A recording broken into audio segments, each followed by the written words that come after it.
Course किए जाते हैं वो 12 दिन के होते हैं। और मैं आपको पहले से ही ये जानकारी दे दूं कि जनवरी या फरवरी में geology and geography combined will be organizing a refresher course of 12 days duration, but that will be in offline mode. So उसमें भी आप हमारे सादर आमंत्रित और रिसोर्स पर्सन के रूप में आप आमंत्रित रहेंगे। और उसके अलावे हम लोग यूनिवर्सिटी एडमिनिस्ट्रेटर्स के लिए, रजिस्ट्रार्स, प्रिंसिपल्स, उनके लिए भी ओरिएंटेशन के समय समय पे कुछ प्रोग्राम्स जो यूजीसी का आता है, वर्कशॉप वगैरह, तो उसमें ऑर्गेनाइज करते हैं। और अभी तो जो नेशनल एजुकेशन पॉलिसी है वो इंटरडिसिप्लिनरी अप्रोच को काफ़ी तेजी से और मजबूती से लाना चाहता है, और उसमें विद्यार्थियों के लिए ये बिल्कुल छूट है कि सोशल साइंस का विद्यार्थी जियोलॉजी ले सकता है, जियोलॉजी के लोग सोशियोलॉजी ले सकते हैं, इवेंट ड्रामेटिक्स ले सकते हैं, फोटोग्राफी ले सकते हैं। तो ये लिबर्टी अभी आने वाले समय में जो नेशनल एजुकेशन पॉलिसी है उसमें मिलेगा। तो मुझे लगता है कि जियोलॉजी के जो स्टूडेंट्स हैं उनको कुछ थोड़ा और डायमेंशन मिलेगा। तो ये 2-4 मिनट हम लोग इसमें अपने आप को इन्वॉल्व किए हैं, और अब मुझे लगता है कि हमारे पार्टिसिपेंट्स भी हमारे साथ जुड़ चुके हैं, और अब विधिवत हम लोग इसका शुभारंभ करते हैं। तो उमर जी, आर यू ऑल रेडी? हम लोग शुरू करें इसको? Yes sir. अच्छा, ओके। तो on behalf of the UGC-HRDC Patna University and on behalf of the participants of the 4th Faculty Induction Program, we are very happy, और हम लोग बहुत गर्व के साथ आज आमंत्रित करते हैं, स्वागत करते हैं, अभिनंदन करते हैं भारतीय भूवैज्ञानिक सर्वेक्षण जियोलॉजिकल सर्वे ऑफ इंडिया के डायरेक्टर और बिहार का जो स्टेट यूनिट है उसके आप office incharge chief Shri Akhouri Vishwapriya ji हैं। और अखौरी विश्वप्रिया जी के विषय में जितना कहा जाए वो कम है। वो एक श्रेष्ठ भूवैज्ञानिक के साथ साथ एक अच्छे स्पोर्ट्स पर्सन हैं। आप टेनिस के अच्छे खिलाड़ी हैं, आप म्यूजिक में बहुत अच्छा परफॉर्म करते हैं, आप गायक हैं, आप क्विज के अच्छे मास्टर हैं। So multi faceted, multi talented personality is with us. और मुझे बहुत खुशी है कि विश्वप्रिया जी हमारे पटना साइंस कॉलेज के अंडर ग्रेजुएट के हमारे ये छात्र रहे हैं। फिर उसके बाद इन्होंने दिल्ली विश्वविद्यालय से अपने स्नातकोत्तर भू विज्ञान की पढ़ाई की है, और उसके बाद संघ लोक सेवा आयोग के द्वारा जो ये कॉम्पिटिटिव एग्जामिनेशन होता है जियोलॉजिस्ट के परीक्षा के लिए, उन्होंने उसमें आपने सफलता पाई, और उसके पश्चात आप जियोलॉजिस्ट के लिए आप यहाँ पे कार्यरत हैं। बिहार आने से पूर्व आप उत्तराखंड में कई महत्वपूर्ण प्रोजेक्ट्स आपने हैंडल किए हैं, और उसके पश्चात अभी बिहार में बहुत तरह के जो खनिज अन्वेषण का काम हो रहा है। हमारे जो पार्टिसिपेंट्स हैं, आपको मालूम होगा कि भूजल में आर्सेनिक की मात्रा की बहुत जोर है बिहार में, तो उसमें जियोलॉजिकल सर्वे ऑफ इंडिया की ओर से अखौरी विश्वप्रिया जी बहुत लगन के साथ और गंभीरता के साथ काम कर रहे हैं। और भागलपुर के इर्द गिर्द उनके अन्वेषण, अभी बहुत महत्वपूर्ण अन्वेषण के रिजल्ट्स सामने आए हैं, और जो हमारे जमुई और शेखपुरा इत्यादि के लोग अगर इसमें हैं तो वहाँ पे जो सोने के लिए और बाकी दूसरे मेटल्स के लिए जो अन्वेषण हो रहा है उसमें भी जीएसआई का बहुत बड़ा योगदान है। तो एक जानकारी आप लोगों को ये दी जाए कि जैसे हम लोगों ने आर्कियोलॉजिकल सर्वे ऑफ इंडिया के लोगों के द्वारा बिहार के जो हमारे मॉन्यूमेंट्स हैं, नेशनल मॉन्यूमेंट्स, उनके विषय में अच्छी जानकारी आप लोगों को मिली। बिहार के हिस्टोरिकल बैकग्राउंड से आप श्री विजय कुमार चौधरी जी ने आपको अवगत कराया है। उसी तरह से बिहार का जो अपना भूविज्ञान है, the geological landscape of Bihar, भौगोलिक संरचना बिहार की क्या है और जीएसआई किस तरह का कार्य कर रहा है, हमारे राज्य के लिए जो राजस्व है, रेवेन्यू, उसके लिए क्या किया जा रहा है, हमारे प्राकृतिक संसाधन जो हमारे पास हैं वो किस प्रकार के हैं, और उसमें हम कुछ अनुसंधान कर कुछ राज्य के लिए राजस्व एकत्रित करने के लिए कुछ काम कर सकते हैं कि नहीं। नदियों की क्या संरचना है, बाढ़ के संदर्भ में हम क्या कुछ कर सकते हैं। तो इन सभी चीजों के लिए एक भूवैज्ञानिक जानकारी बिहार के लिए बहुत आवश्यक है। और इसी संदर्भ में मैंने बहुत खुशी से और गर्व के साथ श्री अखौरी विश्वप्रिया जी को यहाँ आमंत्रित किया है। और चूंकि आप मूल रूप से भूवैज्ञानिक हैं और आपके जो पार्टिसिपेंट्स हैं वो सोशल साइंस के भी हैं, ह्यूमैनिटीज के भी हैं, लैंग्वेजेस के भी हैं, तो एक ओवरव्यू हम लोग चाहते हैं आपके द्वारा कि बिहार के संदर्भ में जियोलॉजी के परिप्रेक्ष्य में हम क्या कुछ करते हैं और बिहार कहाँ स्टैंड करता है ग्लोबल लेवल में।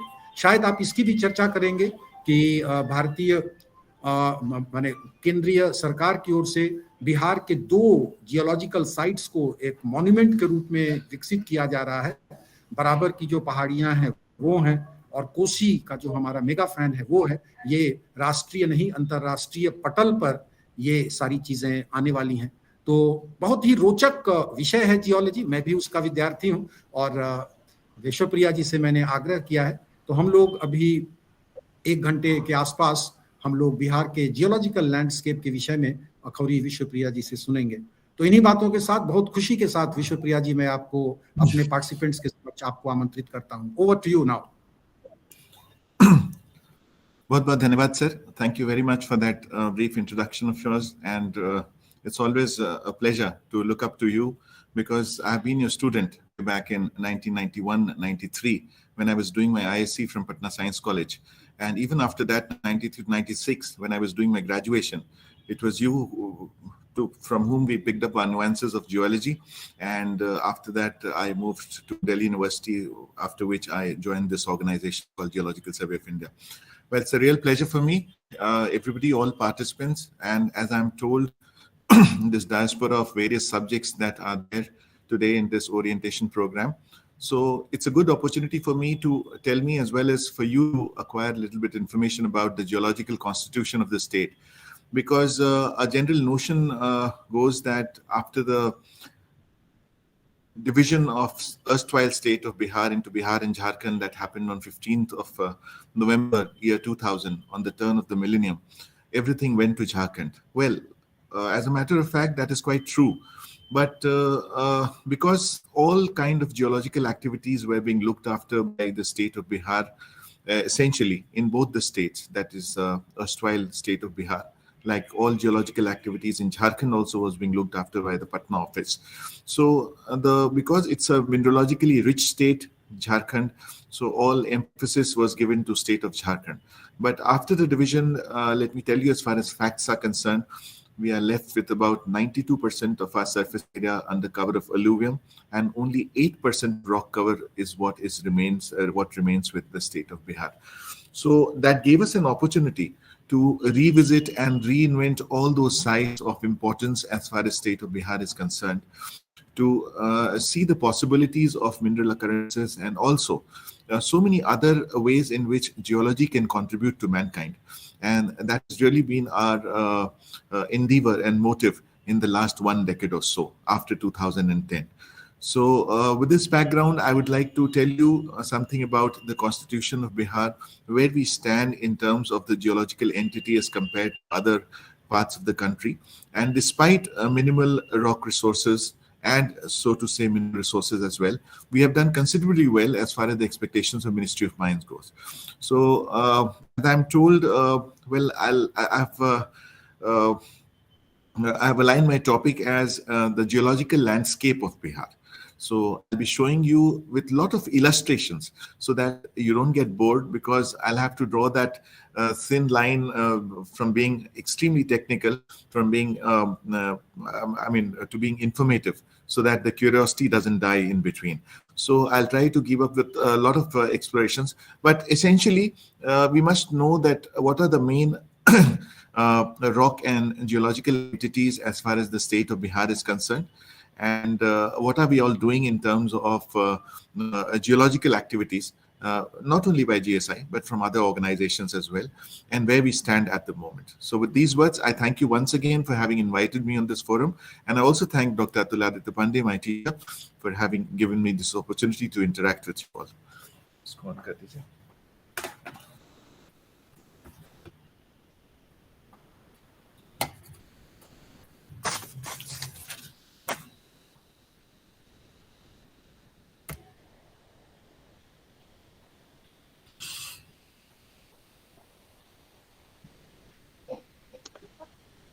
सर बीच बीच पे हिंदी का भी जी प्रयोग बिल्कुल। किया जाए।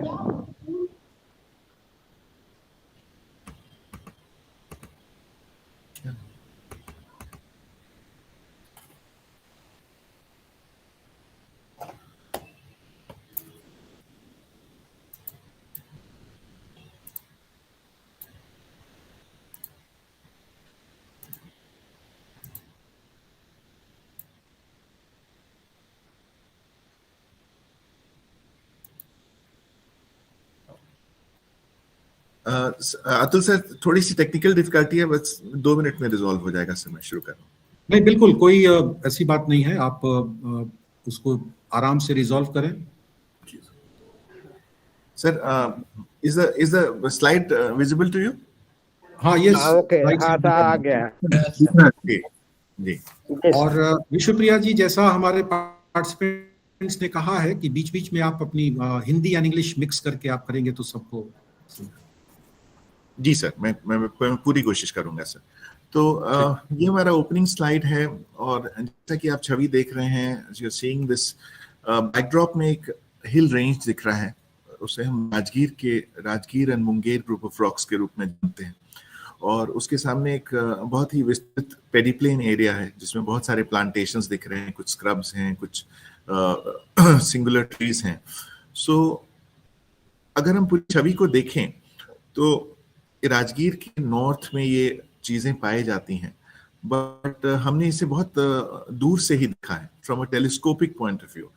But we go deep into it, it is much more explicit than it appears.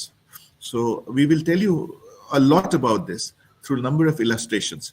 But before that, we'd like to go on to the geological map of Bihar, which we have just updated as a part of our miscellaneous publication 30.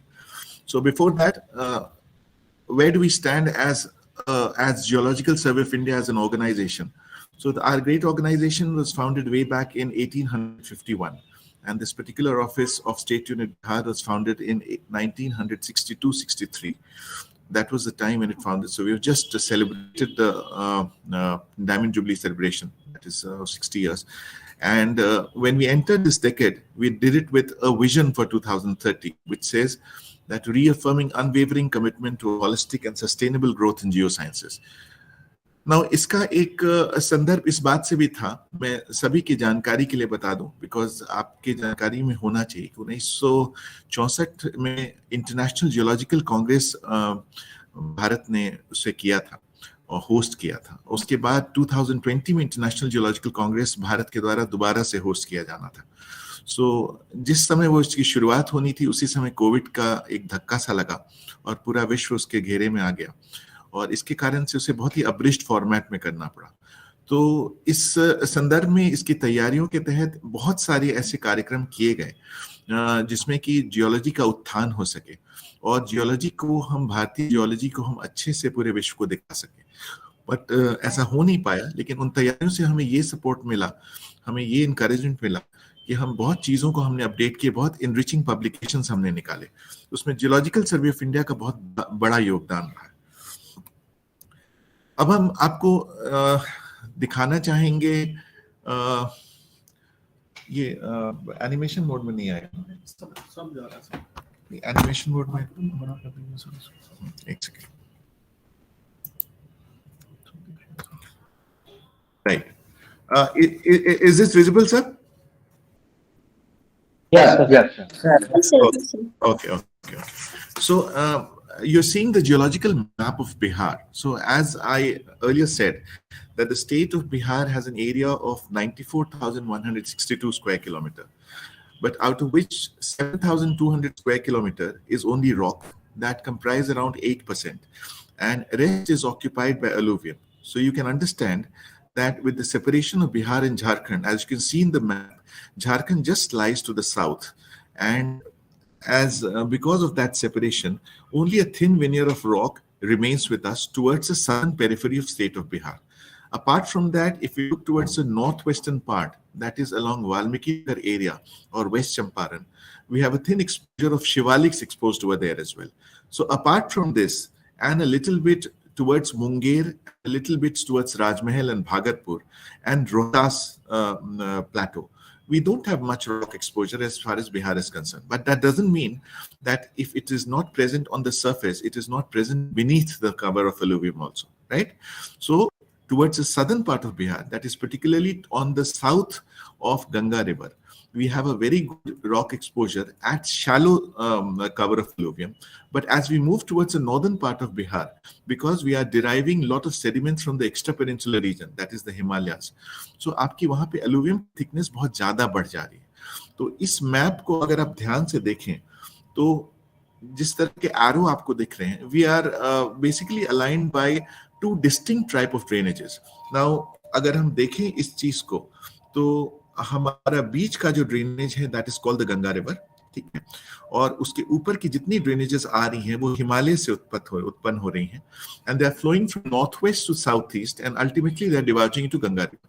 So essentially the slope is from north to south, but when we come to the southern part of Ganga River, then all the rivers are emanating from the rocky uplands or the Chotanagpur Gneiss complex or the Rohtas group of rocks or even the Bihar mica belt, and they have a slope from southwest to northeast, right? So it is moving from here and here, and ultimately they are mixing into Ganga River. So basically Ganga River is deriving sediments from two different sources, two very contrasting sources, and that should be kept in mind because that indicates and that explains a lot of phenomena also which is happening in the state of Bihar. So मैं मोटा मोटी आपको दिखाना चाहूंगा. Number C जो आप देख रहे हैं, फिजियोग्राफिकली अगर हम देखें स्टेट, अगर हम पूरे इसको देखें तो इसको चार भागों में बांटा जा सकता है. Gangetic plain of north Bihar जो कि फ्रिंज ऑफ हिमालयन फुटहिल्स में रहता है, करीब इस भाग में अगर हम देखें. छोटा नागपुर प्लेटो, आप कर्सर देख पा रहे हैं क्या? कर्सर देख पा रहे हैं क्या? Yes sir. कर्सर मूव कर रहा है, देख पा रहे हैं ना? ठीक है, ठीक है जी.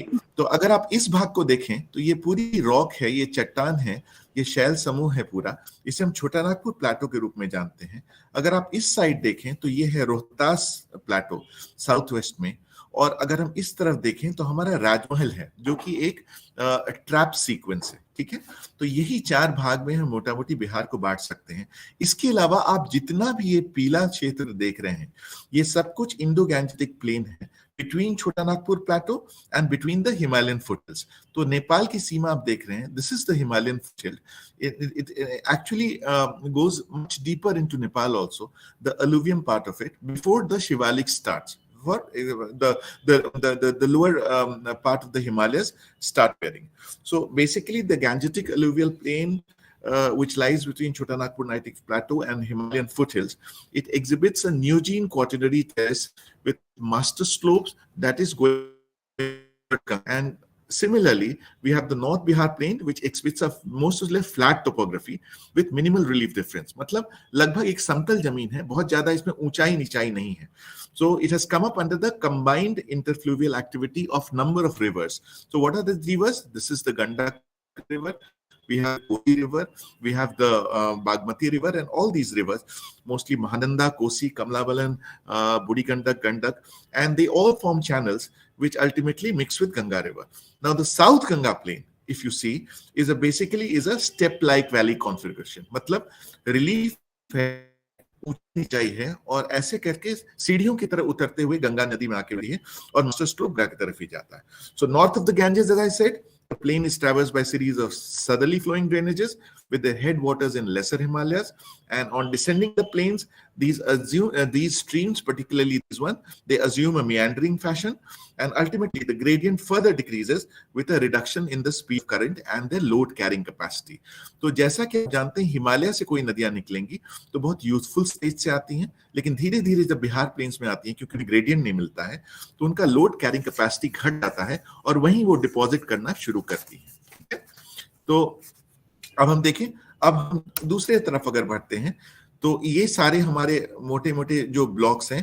तो आपने देखा छोटा नागपुर प्लाटो जो कि वेस्टर्न पार्ट में है आपका, और ईस्टर्न बाउंड्री वेस्ट बंगाल से शेयर करता है, और यहाँ बीच में कुछ गोंडवाना के सेडिमेंट्स है। अगर हम रोहतास की तरफ देखें जो सी से इंडिकेटेड है, तो इसका मैक्सिमम रेंज जो है वो 638 मीटर के इसमें हिल है जो हाईएस्ट है, और इसका भी जनरल स्लोप जो है वो नॉर्थ की तरफ है। ठीक है। और अगर हम राजमहल की तरफ देखें जो डी से अंकित है, उसे हम देखें तो ये भी एक नॉर्थ साउथ ट्रेंडिंग चेन है जो कि एक लेवल प्लाटो है जो कि मेसोजोइक ट्रैप सीक्वेंस से कवर्ड है, और इसका जो जनरल एलिवेशन है वो 150 से 250 मीटर लगभग है। तो यही आपके मेजर पार्ट्स हैं। और हम अगर देखें तो ये आपका ये है Indo Gangetic plain which is basically an interfluvial sequence of sand, silt and clay, और इसी तरह के ये unclassified ये soft sediments हैं जो आच्छादित हैं इस प्लेन में। तो अगर हम गंगा की तरफ से हम नॉर्थ की तरफ जाने लगेंगे तो आपकी उसकी थिकनेस बढ़ती जाती है। एक समय ऐसा आ जाता है जब अलुवियम की थिकनेस ऑलमोस्ट 1.5 किलोमीटर हो जाती है। मतलब 1.5 किलोमीटर तक आपको कोई शैल समूह नहीं मिलेगा, आपको कोई रॉक नहीं मिलेगा। ठीक है। तो छोटा नागपुर नाइसी कंपनी की बात हो गई। अब हम शिवालिक की बात करते हैं। तो शिवालिक क्या है? So basically Shivalik group of rock का एक बहुत छोटा सा एक्सपोजर है। जैसा कि आपने जानते हैं सोमेश्वर की पहाड़ी को आपने जाना होगा वहां पे, और कमरथला फॉर्मेशन है, उसी तरह का बोल्डर कॉन्ग्लोमेरेट फॉर्मेशन है। तो शिवालिक आपके लोअर हिमालयस का एक पार्ट है जो कि हिमालयन फ्रंटल फॉल्ट के तहत इंडो गैंजेटिक प्लेन से जुड़ता है। तो ये शिवालिक का पार्ट है जो हमारे एक्सपोजर्स हैं, और ये गोल्ड, स्वर्ण, प्लेसर गोल्ड के लिए बहुत इंपॉर्टेंट है। यहाँ पे हमने बहुत सारे इन्वेस्टिगेशंस किए हैं जो प्लेसर गोल्ड्स के लिए। तो नॉर्मली इसमें सुरमा, तीपम और डायलिंग फॉर्मेशंस है, जिसको कि हम आसाम से भी हम इक्वेट कर सकते हैं, और इस तरह से हम इसे देखते हैं। अगर आप डी की तरह देखें तो ये है हमारा राजमहल ट्रैप्स। जैसा कि आप जानते हैं सेंट्रल इंडिया, महाराष्ट्र या उससे सटे हुए राज्यों में बहुत ज्यादा राजमहल वोल्केनिक इमिनेशंस हुए हैं और ट्रैप फॉर्मेशंस हुआ है। तो राजमहल ट्रैप्स की अगर हम तरफ देखें तो ये बेसिकली गोंडवाना सुपर ग्रुप के का ही पार्ट इसे माना गया था, बट क्योंकि दुबराजपुर फॉर्मेशन एक फॉर्मेशन है, वो अलग है बाराकर फॉर्मेशन से, तो इसको हमने एक अलग सीक्वेंस, अलग एक नॉमेनक्लेचर दिया है, और ये इंटरटापियन बेड से बनते हैं। सो इनकी नॉमेनक्लेचर जैसे बेसिकली ट्रैप लावाज होता है और फ्लड बेसॉल्ट्स के वेरियस एपिसोड्स के माध्यम से ये बनता है। उसी तरह से अगर हम ये देखें तो ये गोंडवाना है। तो गोंडवाना क्या है? बेसिकली गोंडवाना सेडिमेंट्स के बहुत ही लिमिटेड अकरेंसेस हैं जो छोटा नागपुर नाइसी कॉम्प्लेक्स के बीच में रिफ्ट बेसिन्स में आए हुए हैं। तो इन गोंडवाना उस तरह से इंपॉर्टेंट है कि यहाँ हमें कोयले के खदान मिलते हैं, और इसमें नॉर्मली सेडिमेंट्री सीक्वेंस देते हैं, शेल, सैंडस्टोन्स वगैरह या इसके तरह की चीजें होते हैं जहाँ कोल की भी उत्पत्ति लेयर्ड बेड में हो सकती है। राइट। अगर हम रोहतास की तरफ देखें तो रोहतास हमारे लिए बहुत ही इंपॉर्टेंट है, बिकॉज रोहतास का बेसिक जो ज्यादा उसका जो मार्जिन है वो सेंट्रल इंडिया में डेवलप्ड है। बट यहाँ पे हमें अगर हम कैमूर सीरीज और रोहतास सेमरी सीरीज की तरफ देखें जो इसके ग्रुप्स हैं, तो उनमें हमें बहुत सा मात्रा में लाइमस्टोन मिलता है, बहुत मात्रा में ग्लोकोनिटिक सैंडस्टोन मिलता है, और इस तरह के बहुत सारे लैटेरिटिक कवर में हमें आयरन की भी उत्पत्ति मिलती है, जिसके बारे में मैं डिटेल में आगे बात करूंगा। और अगर आप बीच में देखें तो कोई पहचान सकता है, बता सकता है कि ये कौन सा जगह है? अगर आप बिहार के भूगोल को जानते हैं तो अभी जो मैंने गोले में दिखाया वो क्या है, आप बता सकते हैं वो कौन सा एरिया है?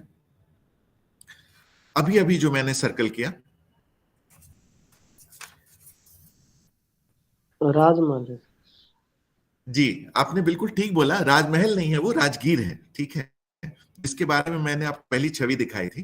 तो Rajgir and Munger group of rocks basically आपके north east south east trending rocks हैं, बट अभी जीएसआई के प्रयासों से बहुत अच्छा एक वोल्केनो सेडिमेंट्री सीक्वेंस उसके नॉर्थ में मिला है, जिसमें बहुत विलक्षण किस्म के रॉक यूनिट्स हैं, जिसको आप देख के बहुत ही आश्चर्यचकित होंगे जब मैं आपको तस्वीरें उससे संबंधित दिखाऊंगा। और साथ ही साथ यहाँ पे आपके बहुत सारे हॉट स्प्रिंग्स भी हैं। अगर आप इसे ध्यान से देखें तो ये एक मुंगेर सहरसा रिच फॉल्ट है, इसे कहते हैं एमएसआरएफ।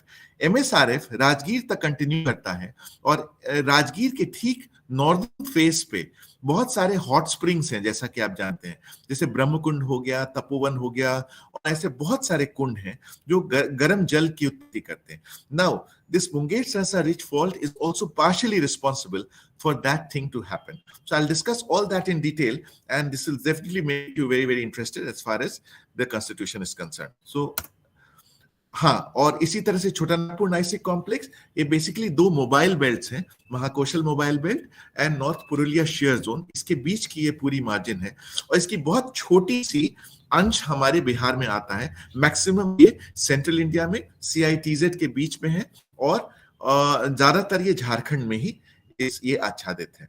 और मिनरल अकरेंसेस के बारे में तो मोटा मोटी अगर आप इस मैप में देखें तो इस सारे एरोज से आप देख सकते हैं. Here we are talking about the Shivalik group of rocks. This is the geological map, the Tipam series, the Kamarchina formation, the Someshwar formation, the boulder conglomerate beds, all are there. If you look at this portion, this is the Rohtas group of rocks, where we have limestone, we have sandstone, we have shale, we have scarp sandstone, so many other units. And similarly, if we look at this is the part of the Chota Nagpur Gneissic complex, which is very, very important as far as mineral finds are concerned. And finally, this is the part which I showed you in the last photograph towards the end. This is the Rajgir and the Munger meta sediments, जिसको Geological Survey of India ने ऐसे करके map किया है, right? अब हम individual की बात करेंगे. क्या आपके ऑलमोस्ट आपके स्मरण में जियोलॉजिकल मैप कहाँ कौन कौन सी चीजें हैं वो लगभग बिल्कुल आपने उसको आपने ग्रास्प कर लिया? तो मैं इंडिविजुअल पहाड़ियों के बारे में बताना शुरू करूंगा. तो अगर आप देखें तो ये नेपाल की सीमा है, and the North Bihar ka. So this is a Google map of the area, and now we'll just be showing some of the illustrations of the Shivalik group of rocks as per the investigation of Bihar, right? So if you can see, this is a Someswar hill, and very important, and it consists of various shales and clay stones and marls and limestones in that area, and particularly these are low range group of rocks, and the height ranges up to about 1200 to 1400 meters. और अगर higher Himalayas की आप बात करें तो जैसे कि mount Everest भी है, लगभग वहां पे 6000-7000 मीटर तक की ऊंचाई जाती है. सो उसको हमने सेगमेंट जो किया है, higher Himalayas, central Himalayas, middle Himalayas and lower Himalayas को, वो बेसिकली हमने हाइट के ही माध्यम से किया है, और ये लोअर हिमालयाज के क्षेत्र में आता है. तो जैसा कि आप देख पा रहे हैं, काफी सारी चट्टान मिल रही हैं, कुछ बैडलैंड टोपोग्राफी भी है, कुछ narrow cut shaped gorge terraces हैं. तो यहाँ इसके बाद तुरंत आपके इंडो गैंजेटिक प्लेन आना शुरू हो जाता है. बट ये कुछ लिमिटेड एक्सपोजर्स हैं पहाड़ के on the northern part of Bihar, जो हमारे यहाँ पे आच्छादित हैं, और बहुत घूमने का भी, पर्यटन के दृष्टिकोण से भी बहुत इंपॉर्टेंट है. आप वाल्मीकि नगर रिजर्व फॉरेस्ट जाते हैं, आप बगहा जाते हैं, आप उस सारे क्षेत्रों को अगर देखते हैं तो इन सब चीजों को आपको देखने का अवसर प्राप्त होगा. उसी तरह से अगर हम विंध्यन की तरफ बढ़े तो ये टिपिकल एक सेडिमेंट्री सीक्वेंस है, जिसको कि एक यूं तो कार्बोनेशियस या एरेनेशियस या कैल्केरियस या क्लास्टिक सेडिमेंट्स के डिपोजिशन के माध्यम से बना है, और बहुत दिनों तक विंध्यन आपको समुद्र के सतह के नीचे रहा है.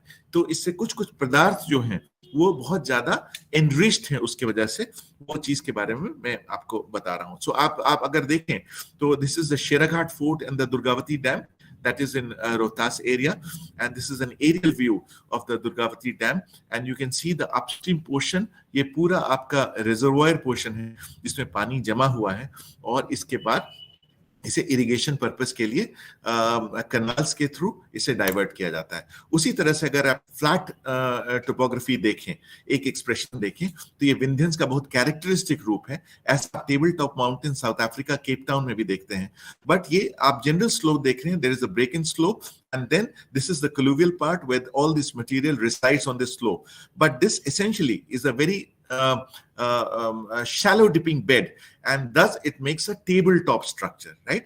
तो अगर आप यहाँ जाते हैं तो इस तरह के चीजें देख सकते हैं. सिमिलरली अगर आप स्कार्प सैंडस्टोन की देखें तो स्कार्प सैंडस्टोन एक विंध्यन समूह का ही एक भाग है, जिसको कि आप देख सकते हैं एक दीवार की तरह ही आच्छादित है.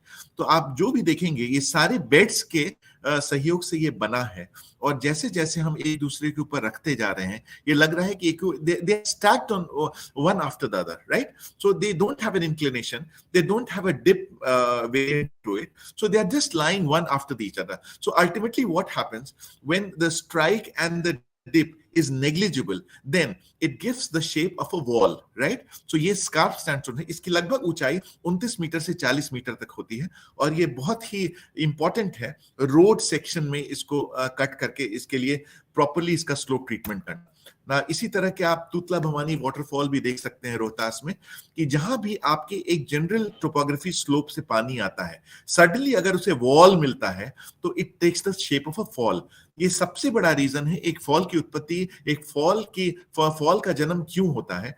And these are the structures which probably coincide with a fault structure or a line along which some significant displacement has taken place. So you can see nicely this water is coming up from this area and it is flowing nicely according to the gradient and slope. And suddenly there is a fall and the water falls from here along this wall. And this is the geological formation which creates such kind of structure. And these are very photogenic and these are places of tourist interest as well, right? उसी तरह से अगर हम देखें तो ये मुरली हिल cement mines है, जैसा कि सीमेंट ग्रेड लाइमस्टोन हमारे वहां बहुत मिलता है, तो इस तरह के बहुत सारे खान हैं, इस तरह के बहुत सारे खदान हैं जिनको हम ओपन कास्ट माइनिंग की तरह देखते हैं और इसको हम उससे लाइमस्टोन की मात्रा निकालते हैं और विभिन्न कार्यों में उसे इस्तेमाल किया जाता है। अब हम छोटा नागपुर नाइसिक कॉम्प्लेक्स की तरफ देखें तो ये यंगर ग्रेनाइट से बना है। Basically these are plutonic rocks, ठीक है। 3 तरह के रॉक्स होते हैं, आपके इग्नियस रॉक्स होते हैं, सेडिमेंट्री रॉक्स होते हैं, मेटामॉर्फिक रॉक्स होते हैं। अगर मेटामॉर्फिक रॉक्स उनमें रेमिनेंट्स रह जाता है तभी उसमें इग्नियस रॉक्स के भी रेमिनेंट्स मिलते हैं, उसमें भी मेटामॉर्फिक रॉक्स को पढ़ा जाता है और सेडिमेंट्री रॉक्स की प्रक्रिया बिल्कुल अलग होती है। तो अगर हम छोटा नागपुर नाइसिक कॉम्प्लेक्स को देखें तो इसमें यंगर ग्रेनाइट्स हैं और कुछ ओल्डर रॉक्स हैं जो प्रोटोरिजोइक समय के हैं और ये चट्टान का रूप लेते हैं। They have a bouldery expression as you can see. So this is a photograph taken from Jehanabad area and these are the residing points of some of the very important caves of the Mauryan Empire, ranging from 322 to 183 BC. And I'll just show you the Barabar caves. इसी में Barabar caves पाए जाते हैं, right? कुछ और तस्वीरें मैं आपको दिखाना चाहता हूँ जस्ट इंटरेस्ट के लिए। ये भी आपके जहानाबाद का ही पिक्चर है और जैसा कि देख रहे हैं बहुत ही लैंडस्केप है ना। अगर आप इस चित्र को देखें तो यहाँ पे नाइसिक रॉक बाहर में है और अंदर में आपको एक एनक्लेव के रूप में और एक कट ऑफ स्ट्रक्चर के रूप में दिख रहा है। Now, this can be any mafic rock, it can be any part of the unclassified metamorphic, जो इससे उम्र में कहीं ज्यादा ओल्ड है, ठीक है। तो ये बेसिकली पहले रॉक रहा होगा, जबकि इसके बनने के बाद ये कट ऑफ के रूप में इस स्टक ऑफ हो गया और इसी तरह के एज रिलेशनशिप, एज कॉनोटेशंस को एक भूगर्भ शास्त्र, एक जियोलॉजिस्ट उसको स्टडी करता है। अगर आप कुछ इंप्रेशंस को देखें ग्रेनाइट्स में तो ये बहुत ही महत्वपूर्ण इंप्रेशंस हैं और कुछ तस्वीरों को भी देख रहे हैं। These are actually paintings of deities engraved in granite, which is a must see if you visit to this part of the country, and I'll show you some very good photographs later on. Now this is the sync between nature and geology.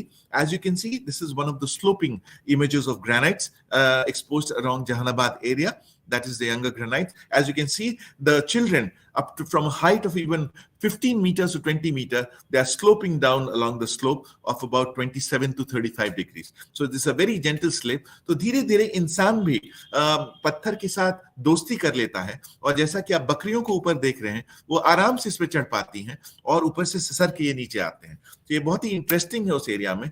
So we can mix some rock giving space to art, craft and religion as well. जैसा कि आप बाबा की तस्वीर देख रहे हैं और इन्होंने बहुत ही हाथ उठा के आशीर्वाद से दे रहे हैं ये, और आप देख सकते हैं कि इस तरह के पीछे में बहुत सारे डीटीज हैं, उनकी छवि दिखाई गई है। मैं फिर से उनके बारे में बताऊंगा। अब मैं राजगीर हिल्स की तरफ आऊं तो आप सडनली आप देखेंगे कि ग्रेनाइट से बिल्कुल एक रॉक की जो पैटर्न है वो सडनली बदल गया। ऐसा क्यों हुआ आपने देखा? आप देखिए ये हिल्स है राजगीर हिल्स, उसके नॉर्थ का ये पिक्चर है। So these are the pediplain area where there is a typical sequence of rocks, that is the volcano-sedimentary sequence. Volcanic or mixing and mingling of mafic and felsic magmas. Magma के लावा के उत्पत्ति से ये knock का निर्माण हुआ है और जैसा कि देख रहे हैं these are typical carbonate rocks जिसमें कि elephant skin weathering, अगर आप हाथी के शरीर को देखें तो उसके शरीर पे जिस तरह के निशान होते हैं वो निशान इसके शरीर पे दिखाई देते हैं। और इसी तरह के ये आपके आयरन रिच बैंडेड कार्बोनेट चर्च हैं जिसमें कि आयरन की उत्पत्ति, आयरन की मात्रा, इवन स्वर्ण की मात्रा बहुत हाई पाई गई है और इसमें जीएसआई अभी अन्वेषण कर रहा है। उसी तरह के कुछ और रॉक्स आपको दिखाना चाहूंगा जो छोटा नागपुर नाइसिक कॉम्प्लेक्स से के जोन में आते हैं और ये कुछ ग्रैनुलाइट है जिनका की एज लगभग प्रोटेरोजोइक माना जाता है और ये सीजीसी से भी पहले के हैं। उसी तरह से आपके कुछ और गार्नेट पोर्फिरोब्लास्ट हैं, गार्नेटिफरस क्वार्ट्ज फेल्सपैथिक बैंड्स हैं जो कि खास कुछ मिनरल जैसे गार्नेट, बायोटाइट वगैरह के एनरिचमेंट से उनके नोमेनक्लेचर को किया जाता है। अगर इस तरह के रॉक्स को देखें तो ये माइका शिस्ट हैं जिसमें बहुत ही वेल डायरेक्टेड फोलिएशन होता है। उसी तरह से देखें तो आप, जैसा कि मैं कास्ट की बात बता रहा था, तो एक बहुत ही बड़ा गार्नेट इसमें है और माइका शिस्ट इसमें दिख रहा है जो श्यामपुरा विलेज का मैं दिखाना चाह रहा हूं। और उसी तरह के कुछ एम्फिबोलाइट अकरेंसेस हैं। तो इस तरह के रॉक्स अगर आप फील्ड में जाएंगे तो नहीं सिर्फ आपके लिए इंटरेस्ट डेवलप करते हैं बट इनमें आप रुचि में जा सकते हैं कि आखिर इनकी उत्पत्ति कैसे हुई होगी, कौन यंगर है, कौन ओल्डर है और इसके एज रिलेशनशिप को हम कैसे निकाल सकते हैं और ये मिनरलाइजेशन के लिए कैसे ये इंपॉर्टेंट हो सकता है। तो ये सारी छवियां जो देख रहे हैं, कुछ मैं बसौरी फॉर्मेशंस आपका रोहतास के भी दिखा रहे हैं। सो कुछ टिपिकल सेडिमेंट स्ट्रक्चर जैसे हेरिंगबोन स्ट्रक्चर, जैसे मछली के पीठ का जो कांटा होता है जिस तरह से, वो इस तरह के स्ट्रक्चर्स इसमें दिखते हैं। और हम इस तरह के टैबुलर क्रॉस बेडिंग से उनके फ्लो डायरेक्शन या डिपोजिशनल पैटर्न को भी हम समझ सकते हैं। उसी तरह से किस तरह से वेव्स के फॉर्मेशन से वेव रिपल्स बने होंगे उनके बारे में बता सकते हैं। कुछ इस तरह के इंटरफेरेंस पैटर्न्स रॉक्स में प्रिजर्व्ड होते हैं उनके बारे में बता सकते हैं। जैसा कि आप जानते हैं, अगर किसी मिट्टी को पानी के सतह में रख दिया जाए और पानी को हटा दिया जाए तो पानी के हटने से कुछ डेसिकेशन क्रैक्स बनते हैं, वो भी इसमें रॉक्स में प्रिजर्व्ड होते हैं। उसी तरह की ये कुछ रॉक्स हैं। और ये जो छवि देख रहे हैं, इस रॉक्स को जब हम पेट्रोग्राफिक एनालिसिस के लिए थिन सेक्शंस बनाते हैं तो माइक्रोस्कोप के अंदर में कैसा दिखता है वो इसे दिख रहा है। अब मैं राजगीर की तरफ आपका ध्यान आकर्षित करना चाहूंगा बिकॉज राजगीर एक बहुत ही इंपॉर्टेंट सेगमेंट है हमारे इंटरेस्ट को जो उजागर करता है। और राजगीर बेसिकली एक एरिनाइट और आर्गिलाइट सीक्वेंस से बना है। तो अब जो भी ये रिज देख रहे हैं ये बेसिकली क्वार्ट्जाइट से बना है और जो भी वैली पोर्शन है वो फिलाइट से बना है। तो ये बहुत ही इंपॉर्टेंट है कि जैसा मैं मुंगेर सहसा रिज फॉल्ट के बारे में बता रहा था, ये राजगीर का नॉर्दर्न फेस है, ये राजगीर का सदर्न फेस है। तो इसके लॉन्ग आपको बहुत सारे हॉट स्प्रिंग्स मिलते हैं जिसकी जानकारी के बारे में जीएसआई ने अन्वेषण किया और बहुत ही महत्वपूर्ण जानकारी निकल के आई कि this is a faulted contact between the पेडिप्लेन and the younger group of rocks, I mean this particular Munger group of rocks, which it makes a contact with the basement, that is the granitic rocks. तो इसमें आपको एक fault यहां से जा रहा है जिसके साथ पानी, जब जो भी मेटियोरिक वाटर घुसता है पानी में, इस छवि के माध्यम से अगर आप देखें तो water, the meteoric water enters through faults, fractures into the rock, they go inside and meeting some juvenile source, a hot source, जैसा कि आप जानते हैं कि geothermal gradient increase करता है with depth, they meet that juvenile source and along these fractures and faults they resurface, and when they come to the top they ultimately meet a water table which gets daylighted and that is called the thermal spring. तो इस fault के along जितने भी springs हैं, अगर उन्हें daylight हो गया, जैसा कि ब्रह्मकुंड में राजगीर में आप जाते हैं तो जो सप्तकुंड है उसमें जो आप पानी निकल रहा होता है, तो वो बेसिकली एक स्प्रिंग है, एक वाटर टेबल सरफेस हो गया है और उसमें गर्म पानी या गर्म जो आ रहा है वो वाटर टेबल को गर्म करता है और लगभग उसे 35 से 54 डिग्री का टेम्परेचर प्रदान करता है और जो आपके हेल्थ पॉइंट ऑफ व्यू से भी बहुत इंपॉर्टेंट है।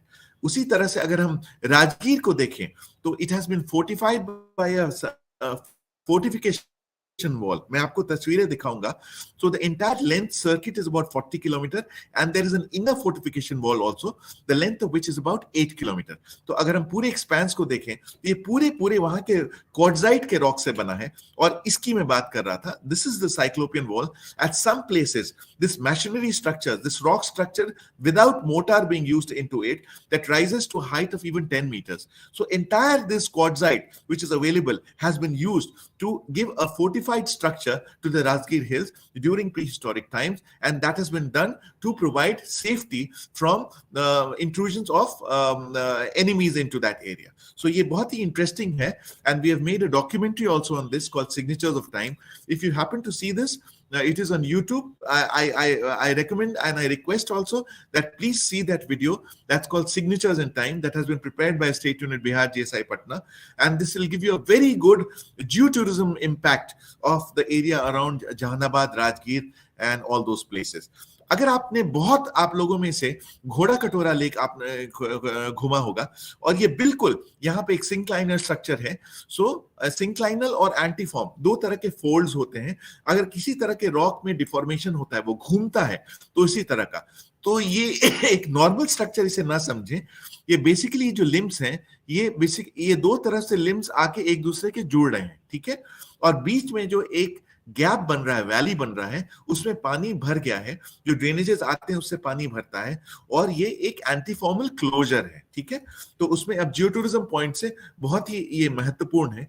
उसी तरह के अगर आप वोल्केनो सेडिमेंट्री सीक्वेंस जिसके बारे में मैंने बात की, अगर आप देखें तो एक बहुत ही विलक्षण पिलो लावा एंड बेसॉल्ट्स है राजगीर के पास. अगर आप जाएं तो इसे जरूर देखें. इस गांव का नाम है महादेव बिघा.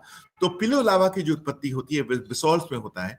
वो बेसिकली बेसॉल्ट्स एक वोल्केनिक इक्विवेलेंट है, और वहां से वोल्केनो के माध्यम से लावा जब बल्बस रूप में ऊपर आ जाता है, वो जमता है, तो उसमें इस तरह के तकिए रूपी शेप्स के स्ट्रक्चर्स बनते हैं, जिसका कि टिपिकल एक मध्य क्षेत्र में ही ये पाया जाता है. अगर हम बिहार के रूप में देखें तो बिहार में ये कहीं और नहीं पाया जाता है. उसी तरह के आपके बैंडेड कार्बोनेट चर्ट हैं, जिसमें typical ridge and furrow structure होते हैं. तो इसमें जो भी इनकॉम्पिटिटिव जो रॉक हैं वो वेदर हो जाते हैं, और जो कॉम्पिटेंट रॉक हैं वो रह जाता है. तो इस तरह के लाइंस बन जाते हैं, और आप ये मिनरलाइजेशन पॉइंट ऑफ व्यू से भी बहुत इंपॉर्टेंट है. आप लोगों में से बहुत सारे लोगों ने महाभारत के एज का ये चैरियट मार्क कहा जाता है, बिल्कुल ये राजगीर से जाने में थोड़ा आगे जाने पे रोड के बिल्कुल समीप है. ये अजात शत्रु स्तूपा के बगल में आपने देखा होगा. जैसा ये ऐसा ये प्रतीत होता है कि ये एक रथ आ रही है, उसके जो चक्कों से ये निशान हुआ है. लेकिन अगर हम रीजनल रूप में देखें, अगर हम जियोलॉजिकल इसका कॉनोटेशन करें, तो इस तरह के जॉइंट्स रॉक में डेवलप होते हैं जो रीजनल लेवल पे लगभग 4 से 5 किलोमीटर 10 किलोमीटर ट्रैवल करते हैं, आइदर कंटिन्यूअस और डिसकंटिन्यूअस वे में. तो जॉइंट्स का एक स्पेसिंग होता है, वो स्पेसिंग से वो डिराइव्ड होता है. अगर स्पेसिंग 1 मीटर भी हो सकता है, 1.5 मीटर भी हो सकता है, 2 मीटर भी हो सकता है. तो इस केस में लगभग ये 1.5 मीटर का स्पेसिंग है दोनों के बीच में. आप इसी से बिल्कुल अचंभित हो जाते हैं. लेकिन आप जैसे ही इस कैंपस के बाहर निकलेंगे तो ये जॉइंट पूरा ट्रैवल कर रहा है आगे तक, और आगे जाके ये पहाड़ी में मिल जाता है. So there's a very good geological explanation, although we are not demeaning or belittling the mythological part of it, but there is a geological expression or reasoning for it also. इसी तरह के जो पिलो बेसॉल्ट्स मैंने आपको यहाँ दिखाए, चुरी आपके area में गया के पास ये आच्छादित है, और इस तरह के बहुत सुंदर हिल्स हैं जो आप जाएं तो अवश्य देखें. और आप देख सकते हैं किस तरह से ये बढ़िया पिलो यहाँ बना हुआ है, और वी शेप ट्राई जंक्शन यहाँ बना रहा है, और इसके यंगिंग डायरेक्शन को भी ये डिनोट करता है. उसी तरह से हॉट स्प्रिंग की एक छवि है. इसी तरह से साइक्लोपियन वॉल मैंने आपको दिखाया, और भी कुछ तस्वीरें दिखाना चाहता हूं. आप इसको ध्यान से देखें. This is the volcano sedimentary sequence to the north of Rajgir hills. This is the Rajgir Hills, the geological map of it, the quartzites and arenites and phyllites. And here we have the geological sequence. तो उसी तरह से हमने national geological monument site के लिए ये जो भी पिलो लावाज मिलते हैं उसको हमने मैप किया, और ये एक सीक्वेंस ऑफ रॉक यूनिट्स है जिसमें ग्रेनाइट्स भी आता है, गैब्रो भी आता है, बैंडेड कार्बोनेट चर्ट भी आता है, फिलाइट आता है, पिलो बेसॉल्ट्स आते हैं, रायलाइट, जो टिपिकल एक वोल्केनिक इमिनेशन से मिलता है. इस तरह की खोज पहले कभी नहीं हुई थी, लेकिन जीएसआई के प्रयासों के बाद ये पाया गया. तो आप देख सकते हैं ये तस्वीरों में किस तरह के हैं, इतने वेल प्रोनाउंस्ड पिलो लावाज हैं, और इसी तरह के volcanic fragments. These are volcanic bombs, जो अगर मिक्सिंग एंड मिंगलिंग हो रहा है किसी भी लावा का जो वोल्केनो से निकल रहा है, तो इतनी गर्म इसमें रहता है कि वो बिल्कुल गुब्बारे की तरह फटता है. तो जो फटता है तो इस तरह के एम्बेडेड वो रॉक में मास में जुड़ जाते हैं. जब भी आप यहां जाएं तो जरूर देखें इनका लंबाई, अगर लॉन्गिट्यूडनल और हॉरिजॉन्टल एक्सिस देखें तो लगभग ये 25 सेंटीमीटर 25 से 30 सेंटीमीटर तक भी जाता है। तो बहुत ही इंटरेस्टिंग है। कुछ तरह के फोल्डिंग के जरिए बता रही थी, पूरे रॉक यूनिट जैसे मुड़ गया है। This is called typical asymmetric folding in the banded carbonate chert bands. उसी तरह के कुछ आपको फिलिटिक टुफ्स हैं जो इसमें सोने की मात्रा बहुत ज्यादा मिल रही है, जो हमारा जीएसआई इस पे अन्वेषण कर रहा है। मैं इन तस्वीरों को दिखा चुका हूं। These are the typical banded carbonate cherts or the BIF formations on the top, and these are very good repository for gold values. कुछ वैल्यूज हमें मिल रहे हैं और इसमें अन्वेषण की आवश्यकता है जिससे कि हम रिसोर्स को इसको स्थापित कर पाए। उसी तरह से नालंदा यूनिवर्सिटी को आप देख ही चुके हैं। बेसिकली आपके बारगांव एरिया में जो आच्छादित ये निकली थी, ये राजगीर के ठीक नॉर्दर्न फेस में है। और ऐसे हमें बहुत सारे इसमें रेलिक्स मिले हैं जो कि जियोलॉजिकल एंटिटी को फर्दर स्टैब्लिश करते हैं। आपने बहुत लोगों ने देखा होगा, श्री दशरथ माझी साहब ने 22 साल के कठिन प्रयास के बाद सिर्फ एक टूल और एक हैमर से इन्होंने पूरा एक रास्ता क्रिएट कर दिया, जिसने कि गहलोर और वजीरगंज के बीच में जो लंबी दोराई जो पूरे पहाड़ के तरफ से अगर हम जाएं तो लगभग 25 से 30 किलोमीटर होती थी, और उसको छोटा करके बिल्कुल कुछ 100 मीटर से कम कर दिया। और ये बहुत ही अच्छा प्रयास है। तो अगर हम यहाँ के जियोलॉजी को देखना चाहें तो यहाँ पे फिलाइट्स और क्वार्टजाइट्स हैं, और मैं नमन करता हूं उस इंसान को जिसने कि जियोलॉजी को अवश्य समझा होगा इस चीज को प्राप्त करने के लिए, क्योंकि ये बहुत ही कठिन था। अगर आप उसके कॉम्पोजिशन को देखें तो this happens to be the dip plane of the rock units. तो इन्होंने ऐसा एक एरिया चुना जिसमें कि डिप प्लेन के अलोंग रॉक जल्दी टूटता है। अगर हम स्ट्राइक के लॉन्ग जाएं तो रॉक नहीं टूट पाएगा, लेकिन हम डिप के लॉन्ग जाएं तो ये इस एंगल के लॉन्ग टूटने की इसकी संभावना बढ़ जाती है। आप देख रहे हैं ये these are the dip planes. तो इसी के अलाइन होकर श्री दशरथ माझी साहब ने इसको किया, और अल्टीमेटली इन्होंने 22 साल के प्रयास के बाद ये रास्ता बनाया। तो अगर हम वहां देखें तो कुछ हमें फॉल्ट ब्रेक्सिया और स्लिकन साइड्स में मिलते हैं जो कि एक फॉल्ट या भ्रंश के इंडिकेशन करते हैं। तो हमने वहां का जियोलॉजिकल सेक्शन भी बनाया। तो लगभग हमने नॉर्थ 35 वेस्ट, साउथ 35 ईस्ट के डायरेक्शन में हमने सेक्शन को स्थापित किया, और उससे देखा कि लगभग ज्यादातर दशरथ माझी जी ने क्वार्टजाइट के सेक्शन को हटाया, और इसके पूरे वॉल्यूम को हमने कैलकुलेट किया इस सेक्शन के माध्यम से, और एक ड्रिलिंग भी हमने वहां पे कराई। राइट। अगर हम कुछ जियोलॉजिकल इंटरेस्ट को देखें तो सपनेरी जहानाबाद के पास जहां पे आपके बराबर केव्स हैं, वहां पे हमें मोस्टली टाइटेनियम और vanadium oxide, it is a particularly gabbro suit of rocks, जहां हमें लगभग 0.8 मिलियन टन्स का मैग्नेटाइट, हाई ग्रेड मैग्नेटाइट मिला है हमें। और अगर आप देखें तो ये चुंबक से अगर आप वहां सटाएं तो ये सट जाता है। ये रिसोर्स अभी हम गवर्नमेंट ऑफ इंडिया को इसी दिसंबर में अंत में देने वाले हैं, और ये बहुत बढ़िया रिसोर्स होगा। अगर वहां कार्य शुरू होता है तो बहुत सारी रोजगार की संभावनाएं बढ़ेंगी। अगर बराबर केव्स की तरफ देखें तो I would like to pinpoint a very important feature. These particular homofanous granites are not fractured or jointed. उस समय 322 से 183 बीसी के बीच में आप देख सकते हैं ग्रेनाइट्स में किसी तरह का भी छेद करना कितना डिफिकल्ट है। These are all very coarse grained granites, but those intelligent people have chosen a mass which is free of any deformities or infirmities like joints, fractures or faults. So this is the basal plane and this is an oblique fracture. So they have clearly omitted this part, but they have chosen to build a cave here. Right? So there is no infirmity, and when you go inside the cave, it is a typical whaleback structure, caves created from two sides, and absolute polished finish that you see inside. So the difference between outside and inside is so conspicuous and remarkable that you can just appreciate the wonderful architecture that may have been there at that point in time within granites to create such a polished finish, almost a glass-like structure, is even unimaginable in today's time. So you can visually appreciate the great amount of innovation, the foresightedness, and also the construction abilities which was there with the people around that time, because these are the oldest man-made caves of India, of the entire world, I would say.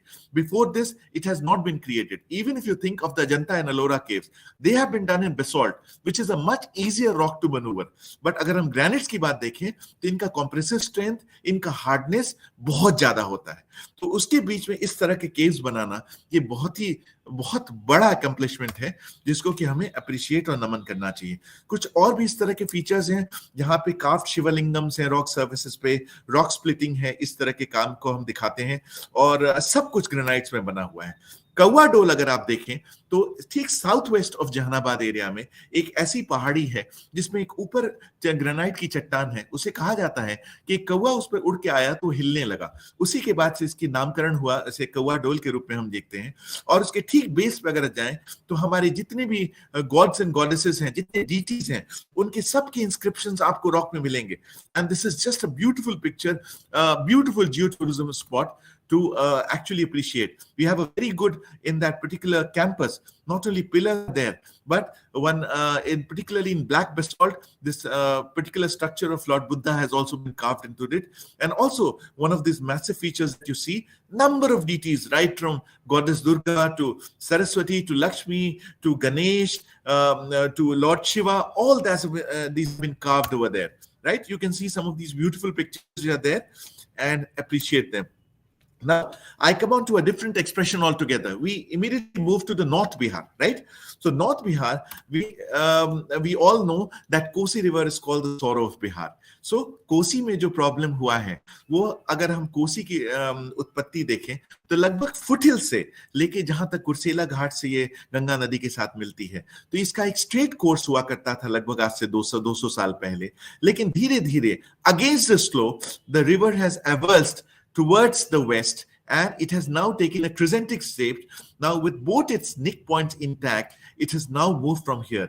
In this journey, it has actually left number of channels in between, and during the famous 2008 floods in which the barrage was breached over there, a particular segment of this, actually the Kosi River took one of the earlier channels that left long time back. So there is a lot of geological understanding to this, because Kosi happens to be one of the major areas of scientific interest for people, because इसका length अगर हम देखें तो लगभग 150 से 160 kilometre है, और Himalayan foothill से अगर निकलता है तो हिमालयन अंडरस्टैंडिंग से आके अगर ये प्लेन्स में आता है तो उसके पूरा उसका पैटर्न, उसका बिहेवियर रिवर का बदल जाता है। जैसा कि मैंने बताया था, करंट कैरिंग कैपेसिटी उसकी घट जाती है, वो ज्यादा से ज्यादा सेडिमेंट लोड डिपॉजिट करने लग जाता है। और उसी तरह से अगर हम देखें तो ये टोटल फैन एरिया और 10,338 स्क्वायर किलोमीटर एरिया में ये आच्छादित है। और इसी तरह के कुछ इलस्ट्रेटिव स्कीमेटिक सेक्शंस है जिसमें कि लोअर ऑर्डर ड्रेनेजेस कैसे हायर ऑर्डर ड्रेनेजेस में कैसे बिहेव करता है और किस तरह का डेल्टा फॉर्मेशन वो बनाता है, वो एक टिपिकल एग्जांपल है। इसको पढ़ाई की जरूरत है, और इसे जियोटूरिज्म साइट जैसे अतुल सर ने बताया शुरू में, GSI is already making a documentary on this, and we will be interacting with the Geology Department, Patna University also, because I'm aware of this fact that Dr. Atul Aditya Pandey sir has done exemplary work in this area, not only the actual geological traverses that he has taken, but also on the basis of photoimagery and geological understanding of the area through Google images and so many other Landsat images that have emerged with time, that he has worked on the pattern and seen how this behavior is changing with the passage of time. So this area is very important, but not only from geological or academic interest, but it also extends some beautiful scenic pictures of wetlands, of leftover channels, of oxbow lakes, of paleo channels in that area. And some of the places are worth visiting in peak seasons, whenever the flood seasons are not there, and therefore you can visit these areas and see. One of the characteristic feature I would like to tell you, and that has to do something with the 1934 Bihar-Nepal earthquake, which had a magnitude of 8.1, and that created a lot of devastation, is that this avulsion feature which has taken place right from 1736 and it is continuing to present, has taken about 200 kilometers. It has moved about 180 kilometers westward in the last 200 kilometers. But the maximum, if you take out the average, the maximum avulsion has taken place between 1922 and 1934, and that has been close to about 60 kilometers. Now, we can see a reason that whenever there is an impending earthquake, there's a lot of fluvial proxies and a lot of fluvial rearrangements take place, and that is in response to a lot of geological activities that are that is taking place beneath the ground. So that has its ramifications on the surface also, and the fluvial patterns also rearrange and realign themselves according to the trembling that they suffer or they receive from the ground. So if you see, the maximum avulsion, about 60 kilometers, has taken place between 1922 and 1936, and that is the time when this major earthquake of 1934 in the month of January took place, which really devastated the plains of Bihar, right? So these are some of the features which I'll not go into detail, but yes, they're very important if you like to create some interest. Now, with the help of arrows, we have shown some of the pictures of migratory birds coming into the wetlands area of Kosi region. And this is the entire area which is fascinating tourists from entire different parts of the globe. People are coming here to study how this phenomenon is taking place and how better fluvial studies can be taken up here to not only to arrive at a plausible understanding of the enigma, but also to come out with so many interdisciplinary sciences which can thrive over here as a result of interaction. So this will all be taken up as a part of this geotourism exercise. And let us now come back to our own organization, what Geological Survey of India has been doing, particularly in the state of Bihar. Now, if you look at this map, we appear on 38 places in the entire country. 38 locations we are centered, and it's mostly the state capitals that we are located. So we have 5-6 regions altogether, and as many state unit offices, some training centers, and the total office staff of Geological Survey of India is around 3,000, and the administrative staff is in excess of 2,500. Now, these are the highlight charters of GSI. What GSI basically does, it explores and scientifically assesses the mineral and energy resources, forms a very good disseminating repository for them, so that this information could be disseminated to a number of beneficiary user agencies, and therefore they can make some collaborative items or projects into it, right? But of late, from 2009-10, GSI started working in a mission matrix mode. That is, it compartmentalized all its activities across 4 missions. I just would like to tell briefly about that. Mission 1 is the collection of basic preliminary geoscience data. Mission 2, on the basis of that mission preliminary geoscience data, it tries to look into the mineral resource assessment, and that is a very important segment, and the ministry has its eyes on that, because more number of mineral blocks, if we are able to give, that builds and that supports the economy of the country. Mission 3 is basically to do with the data repository and management information delivery system and publication, and that is also a very important segment, because today if we collect the data in a virgin area, we try to bring all that on a certain platform called GIS or any other medium that has to be readily available to the user agencies so that they can plan out their activities. So that forms a very important segment. But Mission 4, to which I am very much connected for a very long period of time, is to do with public good geoscience. That means आप directly interact कर रहे हैं public के साथ कि उनकी क्या समस्याएं हैं, उनकी क्या डिफिकल्टीज हैं, making of dams, बराजेस, water resource development projects, structures, landslides, earthquakes, biogeochemical hazards like fluoride, uranium, lead, mercury, arsenic contamination. All these aspects are looked into by Mission 4. Now, if you look at Mission 5, it looks into the training and capacity building. Because with passage of time, if you're not updating your knowledge with the trends, then you have a reason to lag behind. So it also looks into that aspect of it. And round the year, GSI offers number of training programs, not only for in-house officers and staff members, but also for outside agencies, which includes international trainees as well. And in a year, close to 1,000 international trainees come to India and derive that training from Geological Survey of India. So these are some of the illustrative pictures of all those activities across mission 1, 2, 3, and 4. And you can just have a quick view of them. Obviously, the time doesn't permit me to go deep into that. right? As I talked about Mission 4, I am personally quite connected and attached to this kind of discipline because I've been doing arsenic and fluoride related investigations in Bihar. And the basic areas are geotourism, earthquake, landslide, medical geology, engineering geology, and fundamental geology. Right, so these are the pictures of construction of dam where geology forms a foundation. This is the picture of the tsunami that struck areas of South India, particularly Chennai and adjoining coastal areas. We also do some paleontological studies also to look into some of the fossil remains and even whether they can give some valuable information about the time that was. Similarly, we have a very good program going on in Antarctica, the northern Antarctica and the southern Antarctica, the station which has been created, a huge amount of involvement. The Bharati station particularly has been there from Geological Survey of India and the Indian delegation, right? So we have some very well-equipped state-of-the-art laboratory facilities also, and that is colloquially termed as National Center of Excellence and Research. And these are some of the pictures. And these are the pictures of training activities which are going on in GSI in different parts of the terrain conditions that one finds themselves in. And we have a regional training institute or a FTC at Kuju in Ranchi also, right? So these are some of the students. These are some of the significant findings of GSI.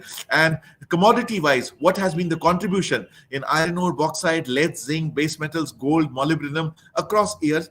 What is the tonnage or the amount of resources that has been created by GSI has been shown as a tabulated or a glimpse information. Now, these are the systematic geological mappings which we do. Now, coming on to the state of Bihar, what has been the recent findings as far as Bihar is concerned after its separation with Jharkhand? We have been able to give to the state government and the Ministry of Mines a lot of resources, particularly as I was talking about in Majos area. We have discovered almost 141 million tons of magnetite in that area, and that if we look at as is where is basis, then that amounts to almost 5,000 crores of rupees, right? Similarly, we have given very good findings of fertilizer mineral in Rohtas area, and the three resource-bearing rocks together accumulate to about 9,000 crores of rupees, and the work is very much on, and the transactional analyzers and other industry people are coming and surveying that area to set up that industry over there. So particular areas are Chutia Nohatta, the Adhora area, and all these areas are resource-bearing reports. And if you see the K2O level or the potassium oxide, the level normally for economical viability, it should be more than 4%. We are getting a range of more than 5% to even 12.7%. So even the grade is quite high. So we are very hopeful that as for the findings of GSI, the state government is going to look into the exploitation of these resources. Similarly, in Barabar area, as I showed you some of the pictures, we have magnetite of 0.8 billion tons that has titanium oxide and vanadium pentaoxide, and that is also a very high grade ore. In Mirjagaon area in Bhagalpur, we have discovered coal that is an extension of the Gondwana group of rocks from West Bengal and Jharkhand, and we are assuming tons of about almost about 1,100 million tons.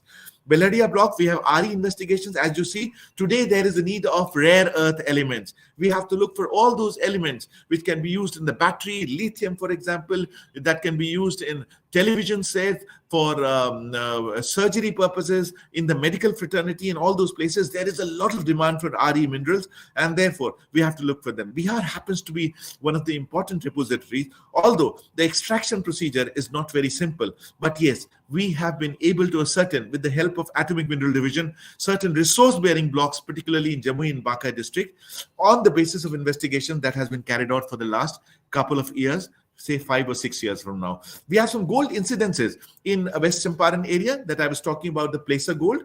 Of course, the extraction procedure is still very difficult, but the bulk samples or the grab samples as we have collected, the AU concentration mostly ranges from 0.05 ppm to about 20 ppm. Now, the economical package of it is more than 2 ppm. It is economically viable, and we are getting certain spray values, but it has to be a source rock also for that. Apart from that, GSI has also given geological memorandum for nickel, chromium, and platinum group of elements that is in Ginjana area in Bihar, and similarly bauxite in Munger area. So that is also, we have given some resource over there, and hopefully work is going to start in that also. But limestone, as far as we are concerned, limestone and glauconitic sandstone we have in plenty as far as Rohtas area is concerned. and all those areas are being investigated. These are some of the geological maps. I'll not go into much of detail, but you can see these are some of the blocks, as you can see, which have been handed over to the state government, and along with the resources that have been marked. So this is the index map where they are located and how it looks like. Similarly, we have this magnetite exposures in Majos area. You can see this is the entire shear zone area which has been marked, and along this we have established a resource of about 141 million tons in that Majos area. Now, the best part is that it is entirely covered with alluvium. So it has been done on the basis of geophysical anomaly that we have been able to arrive. If you look at the outcrops, it is just available here and here. So the entire strike length of the mineralization has been found out on the basis of geophysical or non-invasive methodologies of geological investigation. Similarly, we have RE investigations. This has been done in Baka district. You can see they got some very high values beyond the upper continental crust limit of 174 ppm. We are getting values up to 10,000 ppm as well. So let's see if it finds the light of the day. But yes, some investigation processes are on, and we are going to do.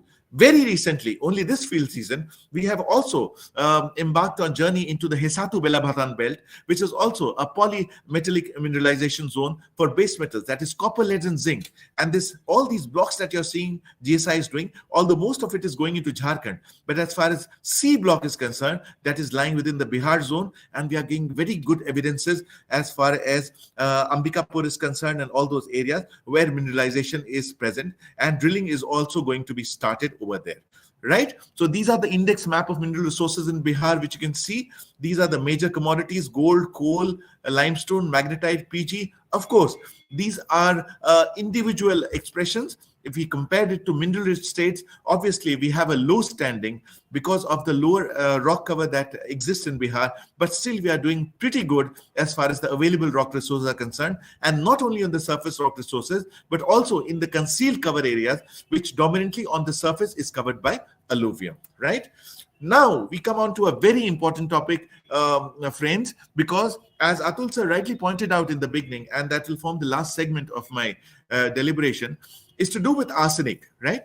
So if you look at arsenic, arsenic is one of the elements which gets easily miscible with groundwater. And 2002-2003, if we look at the scenario over there, just about handful of cases had manifestations, health manifestations of arsenic in their bodies. So numbers would not be crossing more than single digit or double digit.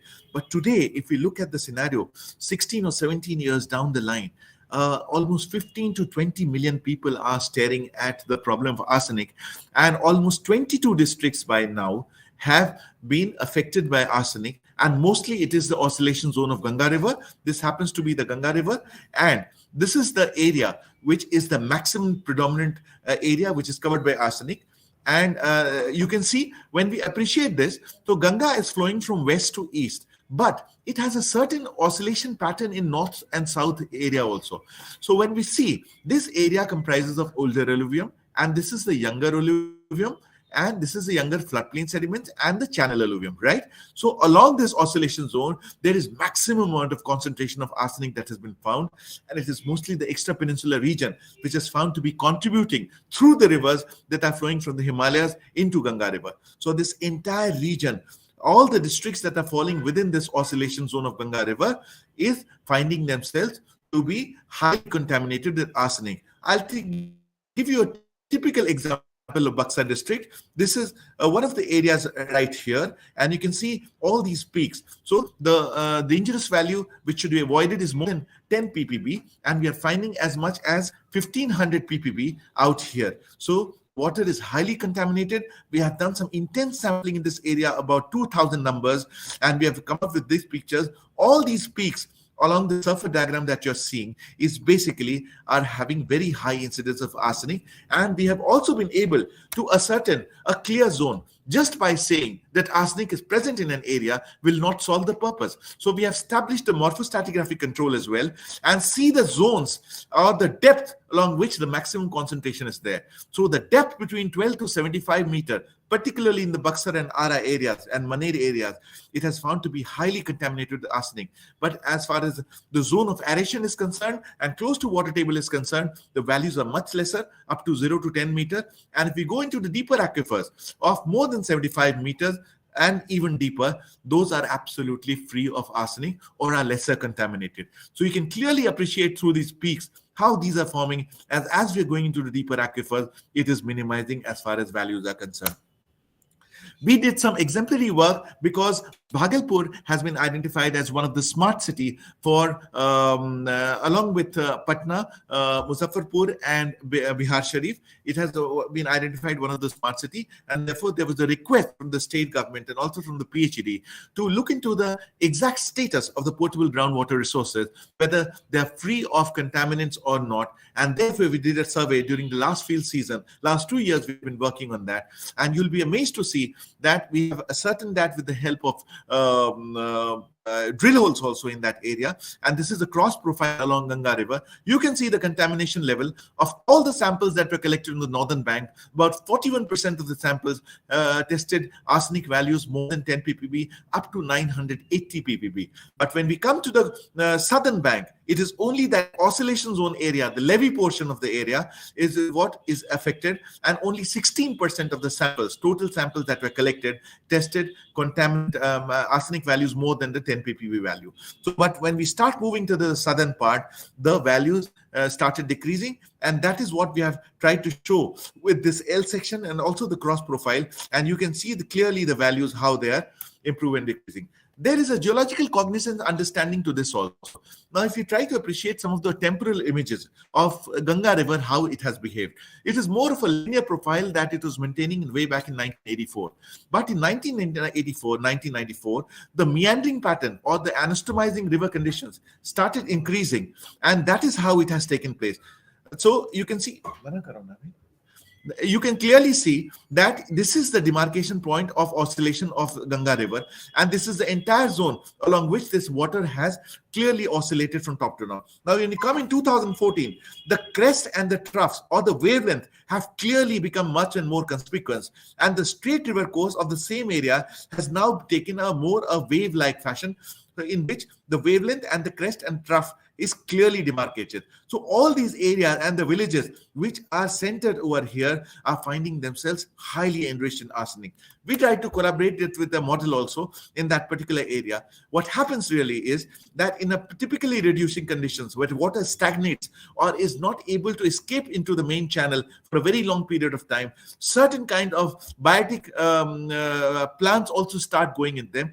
They actually have a lot of role to play in enriching the original values of arsenic into much higher values. For example, if the original value which has come over there is about 10 ppm, it can go up to as high as 100 ppm.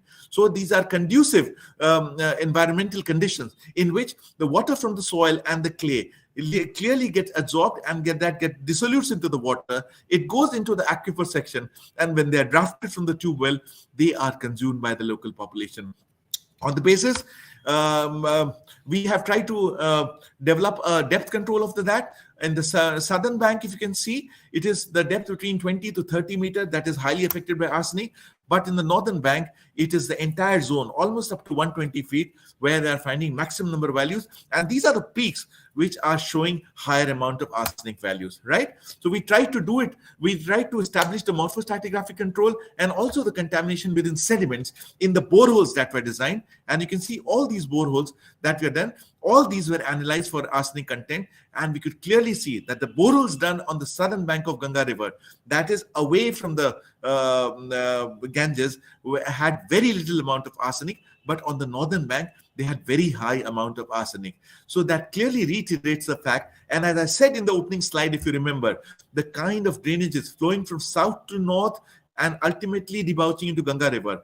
And one that flows from north to south, coming from the Himalayan river into the Ganga River, are absolutely reflecting true contrasting geological entities. And that is what should be kept in mind in taking up any geological investigation in the state of Bihar.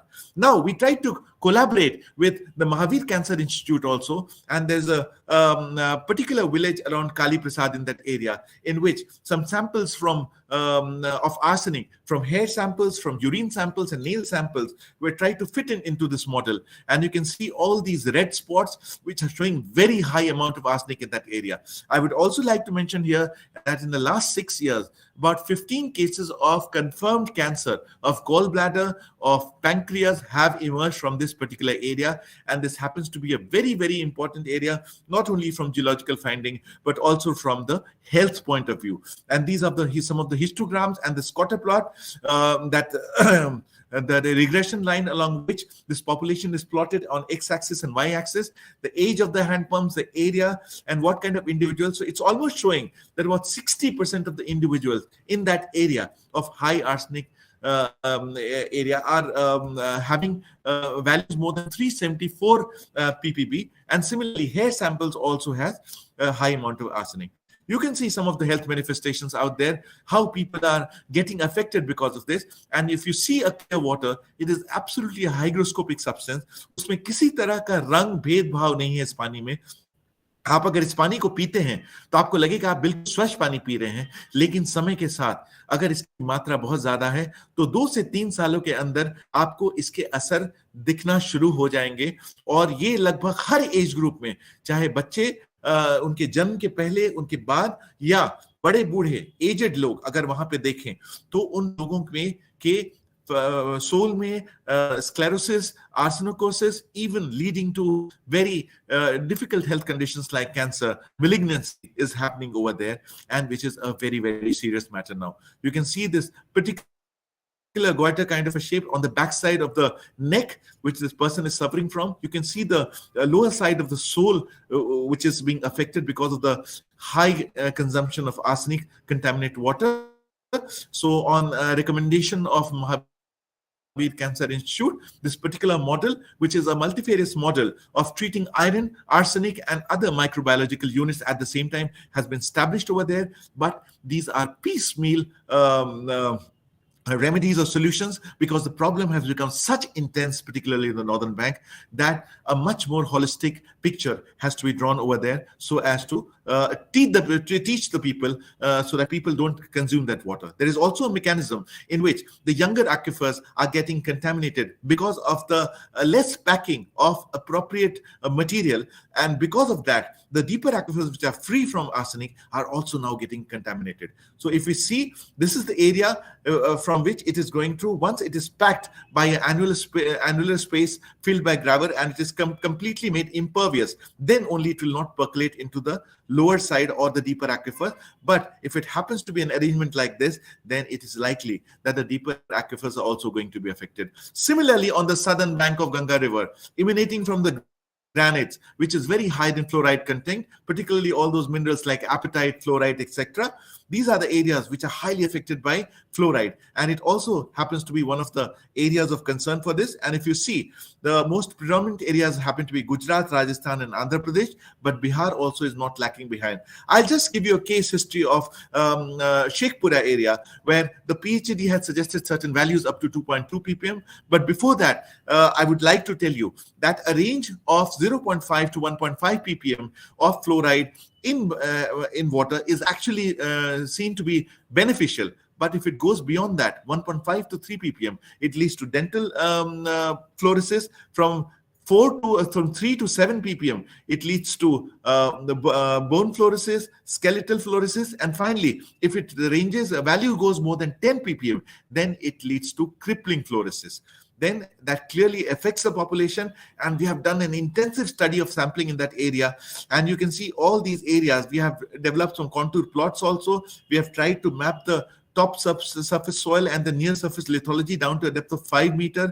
We have made trenches also for that. We are trying to study the calic nodules and also the rock formations or the lateritic exposures which are there.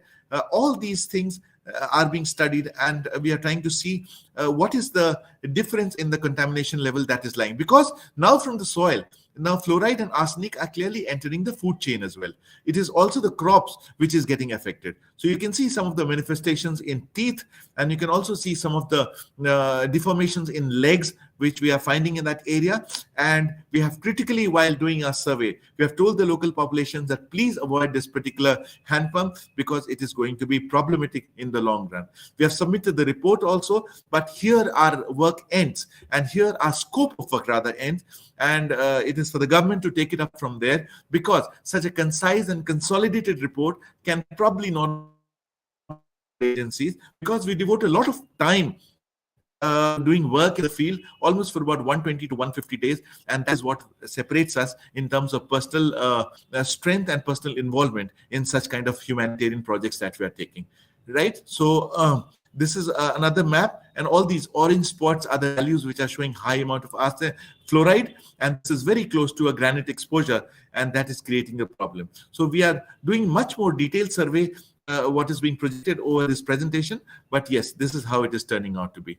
So with this little understanding of the area and a brief introduction to the geology of Bihar, I end my deliberation over here, and with a thank you to all of you for patiently listening to me.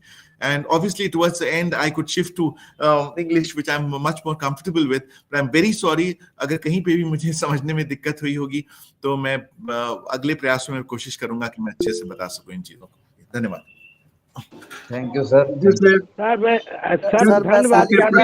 Arsenic का क्या स्थिति है? Arsenic युक्त पानी जो था, जो Ganga river के एरिया में आर्सेनिक युक्त पानी मिल रहा है, वो पानी जैसे आपने बताया कि सामान्य पानी और उस पानी में कोई अंतर नहीं होता, ये बात तो सही है, लेकिन जब उस पानी को कुछ देर छोड़ दिया जाता है किसी पात्र में, तो वहां उस पात्र में लाल लाल ये लौह तत्व जो है जमा हो जाता है। कई तरह कोई भी पात्र होता है उसमें जमा हो जाता है, तो उससे ये पता चलता है। और उसका डेप्थ कितना होना चाहिए और कहाँ से पानी कितना डेप्थ तक नहीं मिलेगा आर्सेनिक युक्त और कितना डेप्थ में पानी वो मिलेगा, थोड़ा सा इसका कारण और निवारण समझाइए सर। जी आपने बहुत अच्छा प्रश्न। वैशाली जिला का पानी कैसा है सर? वैशाली जिले का पानी कैसा है सर? वैशाली जिले का अगर हम बहुत नॉर्थ में जाते हैं तो वो पूरे इन्फेक्टेड डिस्ट्रिक्ट में ही आता है वैशाली, ठीक है ना? तो प्रॉब्लम तो वहां पर है, लेकिन एकदम जो गंगा के निकट जो राइपेरियन डिस्ट्रिक्ट्स हैं वहां पे उनका असर बहुत ज्यादा है। मैं अशोक कुमार जी का प्रश्न का उत्तर देना चाहूंगा। सबसे पहले, जैसा कि आप जानते हैं, फ्लोराइड हो या आर्सेनिक हो, पानी में उसका पता नहीं चलता है। जब हम चापाकल से हम उसे निकालते हैं तो लगभग वो सादे पानी की तरह ही नजर आता है। आप उस चीज को जब टेस्ट करेंगे फील्ड टेस्ट किट से, तभी आपको जानकारी मिलती है कि उसमें कितनी मात्रा में आर्सेनिक है। जैसा कि आपने कहा, एक बहुत ही पॉजिटिव कोरिलेशन होता है आर्सेनिक और आयरन के बीच में। जो लालपन आप देख रहे हैं जो बर्तन में आ जाता है या एक कोटिंग जम जाती है, क्योंकि उसका पॉजिटिव रिलेशन है एक हैवी एलिमेंट आयरन के साथ, वो आयरन के कारण जो एसोसिएटेड आर्सेनिक रहता है उसके कारण वो लाल पानी आता है, ठीक है। लेकिन ऐसा जरूरी नहीं है कि आर्सेनिक आयरन के साथ हमेशा हो, ठीक है।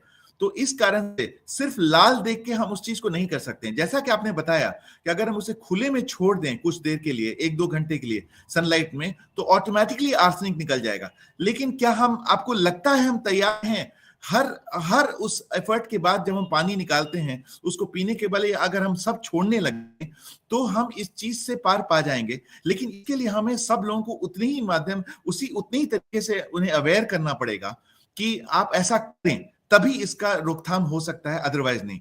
तो आपने सुझाव दिया है वो बिल्कुल सही है। हाँ, अब मैं आपके दूसरे प्रश्न में आता हूं कि इसका डेप्थ क्या है। जैसा कि मैंने आपको बताया, आरा बक्सर एरिया में इसका डेप्थ 14.75 मीटर से लगभग 71 मीटर के बीच में जो भी एक्विफर हैं आपके, जो भी ऐसा स्रोत है पानी का जिससे पानी लिया जा रहा है, उसके बीच में आर्सेनिक की मात्रा ज्यादा है, खास करके 50 मीटर तक।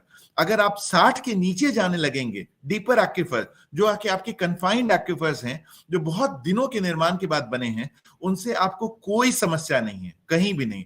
सो you are going below 250 feet to 300 feet, आपको किसी तरह की प्रॉब्लम नहीं होगी। लेकिन आप शैलो एक्विफर्स में आएंगे, जैसा कि मैंने मॉडल के रूप में भी समझाया था, लोग को आसानी से पानी मिलता है, जल्दी से पानी निकालते हैं, उसको पीते हैं और उसमें दिक्कतें आ रही हैं खास करके। जी, जहां तक आपने रोकथाम, सर मेरा सवाल था सर, वैशाली जिले में कितना डेप्थ पर सर आर्सेनिक नहीं मिलेगा? वैशाली जिला मत बोलिए, आपको स्पेसिफिक एरिया बताना पड़ेगा। वैशाली में कहां पर? विद्युपुर ब्लॉक सर, विद्युपुर ब्लॉक। हाँ, तो मैं पवन जी ऐसा करूंगा कि मैं आपके रिक्वेस्ट पे पूरा वैशाली मैप का हम जियोलॉजिकल मैप आपको दे दूंगा, आपको एग्जैक्ट कॉन्टूर डायग्राम से पता लग जाएगा कहाँ कितना मात्रा ज्यादा है। देखिए हम नेचर के साथ डील कर रहे हैं। आपको हो सकता है जहां आप बैठे हैं वहां आर्सेनिक की मात्रा आपको 500 ppm मिले, लेकिन नेचर ऐसा है कि हो सकता है आपसे 2 किलोमीटर दूर वो मात्रा घट के 30 ppm पे आ जाए। ठीक है ना? ये एक पानी किस तरह से बह रहा है जमीन के अंदर और कहां कहां उसका कंसंट्रेशन या एनरिचमेंट हो रहा है, वो एक कंपैरेटिव स्टडी है। इसलिए हम इसको एक्सटेंसिव सैंपलिंग के रूप में पता करने का प्रयास करते हैं कि हर एक क्षेत्र में every square kilometre, every 0.5 square kilometre 4-5 बोरहोल्स में अलग अलग डेप्थ पे क्या वैल्यू आ रहा है, तब हम लेवल वाइज उसका कॉन्टूर मैप बनाते हैं। तो हम वैशाली का बहुत हालत बुरी नहीं है, लेकिन जैसे जैसे अगर हम गंगा की तरफ निकट आने लगे तो उसमें प्रॉब्लम्स अवश्य है। जी सर, मेरा सवाल है राजगीर के पहाड़ियों के संबंध में मेरा सवाल है कि राजगीर में गर्म कुंड का उद्गम स्रोत कहाँ से है? जैसा कि मैंने सर आपको बताया, जो मुंगेर सहरसा रिच फॉल्ट है उसी के सिंपैथेटिक आपके 3 फॉल्ट्स हैं। देखिए फॉल्ट्स के अंडरस्टैंडिंग वो होता है, एक जियोलॉजिकल फीचर होती है जिसे हम भ्रंश कहते हैं। ठीक है, तो वो एक ऐसा लाइन है जिसके अलोंग डिस्प्लेसमेंट होता है। हर वो फॉल्ट्स ऐसा होता है जिसके अंदर से अर्थ एनर्जी, कभी भी किसी प्रकार का भूकंप होता है या अर्थक्वेक होता है तो उसी फॉल्ट्स के अलोंग से एनर्जी निकलती है। ठीक है, दोज आर द सेंटर्स। तो ईस्ट पटना फॉल्ट की अगर हम तरफ देखें तो उसके नॉर्दर्न छोर पे ही आपका 1934 का एपिसेंटर और 1988 का एपिसेंटर था। तो मुंगेर सहरसा रिच फॉल्ट में जब हमने अध्ययन किया तो MEQ के द्वारा, माइक्रो अर्थक्वेक रिकॉर्डर्स के द्वारा, हमें ऐसे बहुत सारे स्मॉल अर्थक्वेक्स मिले राजगीर के पहाड़ियों के बीच। तो लगभग अगर हम सोर्स देखें तो लगभग 10 से 12 किलोमीटर मैक्सिमम जाएगा जहां पे वो सोर्स है, और उसके ऊपर से ही वो एनर्जी आ रही है। वहीं पर आपका जो जुवेनाइल सोर्स है वो स्थापित है। तो गर्म हवा वो बिल्कुल सोर्स की तरह निकल रहा है, और क्योंकि हमारा स्प्रिंग ऊपर में डेलाइटेड है, उसको गर्म करके वो मात्रा वहां से निकल रहा है। तो वो अर्थक्वेक पॉइंट ऑफ व्यू से भी बहुत ही संवेदनशील है। जी ठीक है सर, मेरा सवाल है सर। हाँ सर, ये जो जहाँ जहाँ आर्सेनिक है या फिर नहीं है, तो आज जो लगभग गांव के स्तर पर या फिर ब्लॉक या अनुमंडल के स्तर पे जो बोतल बंद पानियां प्यूरिफाई करके भेजी जा रही है बनिस्पत जो डायरेक्ट हम लोग निकाल के पीते हैं, कितना सुरक्षित है सर? और दूसरा सवाल कि जहाँ एकदम गंदा पानी निकल रहा है, लाल हो जा रहा है, डायरेक्ट नजर आ रहा है, वहां पीने के लिए तो हम यूज नहीं करते हैं, लेकिन और कामों में यूज करना क्या सुरक्षित है या नहीं है? पुलकित जी, हमारे पास सर, मैं अभिन पासवान सर। अच्छा अभिन जी, मैं ये बताना चाहूंगा, हम लोग काफी ब्लेस्ड हैं इन टर्म्स ऑफ पानी के आपूर्ति हेतु। हमारे पास पानी बहुत ज्यादा उपलब्ध है। अगर हम अपने आप को कंपेयर करें साउथ इंडिया से, तो वहां के वैल्यूज को 50 ppm तक रखा गया है, क्योंकि वहां पानी मिलता ही नहीं है। पानी का स्रोत बहुत डीपर एक्विफर्स में मिलता है या नहीं मिलता है। हमें तो बिल्कुल पानी 3 से 4 मीटर पे पीजोमेट्रिक सरफेस मिल जाता है। अगर हम पहले लेवल का भी एक्विफर देखें तो आपको 20 से 30 मीटर में आराम से मिल जाता है पानी। उसी को हम आराम से निकालते हैं। ज्यादातर इरिगेशन पॉइंट ऑफ व्यू से हम डीपर एक्विफर्स में जाते हैं, जो भी बोरिंग होती है, ट्यूबवेल रेवोल्यूशन। ठीक है, तो पानी जो आप लाल, मैं फिर से कहना चाहूंगा, उससे आप भ्रमित ना हो। सिर्फ अगर लाल हो रहा है तो वो आयरन रिच हो सकता है। ठीक है, और हो सकता है जो आपकी केसिंग्स होती हैं पाइप के, उससे भी पानी रख रख के जो स्टोर्ड वाटर होता है, उससे भी पानी लाल हो सकता है। लेकिन जरूरी हो कि उसमें आर्सेनिक हो, ऐसा जरूरी नहीं है। जहां तक प्लास्टिक बोतल के पीने की जरूरत है, हमारे अधिकारी लगभग फील्ड में 120 से 160 दिन काम करते हैं, उनको भी उसी पानी को पीना है। तो वो बिल्कुल ही जो कंटेनर में आता है, जो पानी सप्लाई होता है, उसी पानी को पीते हैं। अगर बहुत दिन तक उस पानी को, अंडरग्राउंड वाटर को पिएंगे तो उनसे उनको दिक्कत आनी शुरू होगी। सबसे पहले पेट खराब होना शुरू होता है, इस तरह की चीजें होती हैं, और धीरे धीरे धीरे धीरे जब अब्जॉर्प्शन होता है वो, तब उसमें दिक्कत होती है। तो बेसिकली मिथाइलर्सोनिक एसिड होता है, MMA होता है, तो उसका कुछ कॉन्स्टिट्यूशन आपके यूरिन से निकल जाता है, लेकिन बाकी आपके एब्जॉर्ब होने लगता है। तो धीरे धीरे धीरे धीरे धीरे जैसे जैसे कोलेस्ट्रॉल अब्जॉर्ब होता है, उसी तरह से आर्सेनिक आपके ऑर्गन्स में अब्जॉर्ब होने लगता है। ये प्रक्रिया एक दिन की नहीं है, हो सकता है इसमें सालों लग जाए। हो सकता है आपका न्यूट्रिशनल लेवल इतना अच्छा है, आप इतने तंदुरुस्त हैं कि आपको इफेक्ट ना करे। हो सकता है आपके बगल वाले में जिसकी खान पान बिल्कुल ही कम है या बहुत ही वो कठिन परिस्थिति में रह रहा है, वो ज्यादा इफेक्ट हो जाए। तो परिस्थितियां अलग अलग हैं, सबको एक प्रकार से इफेक्ट होगा ऐसा जरूरी नहीं जी। Okay, thank you sir, thank you sir. मेरा एक प्रश्न है। अब रहने दिया जाए, धन्यवाद ज्ञापित करता हूँ। सर, मेरा नाम गिरिजेश सिंह, ललित नारायण मिश्रा विश्वविद्यालय से आता हूँ, विभाग पॉलिटिकल साइंस है। मुझे धन्यवाद ज्ञापित करने के लिए कहा गया है। आदरणीय माननीय आज के रिसोर्स पर्सन श्री अखौरी विश्वप्रिया जी, 4th इंडक्शन प्रोग्राम के निदेशक श्री अतुल पांडे जी, सहायक निदेशक सईद साहब एवं तकनीकी क्षेत्र के समस्त सहयोगियों को मैं आभार प्रकट करता हूं।